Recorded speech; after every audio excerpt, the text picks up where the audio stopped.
السلام علیکم ورحمۃ اللہ وبرکاتہ۔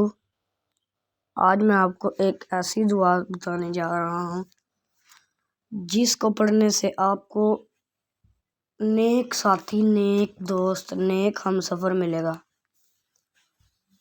ہم اگر اسکول جاتے ہیں ادھر اچھے اور برے لوگ موجود ہوتے ہیں۔ اگر دوست اچھا مل جائے، نیک مل جائے تو انسان کو اچھی چیزیں سیکھنے کو ملتی ہیں۔ تو ہمیشہ اپنے بچوں کو یہ دعا پڑھایا کریں اور یہ دعا ان کو یاد بھی کروا دیں۔ آپ کالج جاتے ہیں، یونیورسٹی جاتے ہیں، آپ کو اس دعا کی ضرورت ہے۔ وہ دعا ہے اللہم یسر لی جلیسا صالحا۔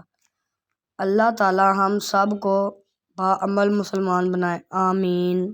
جزاک اللہ خیرا کثیرا۔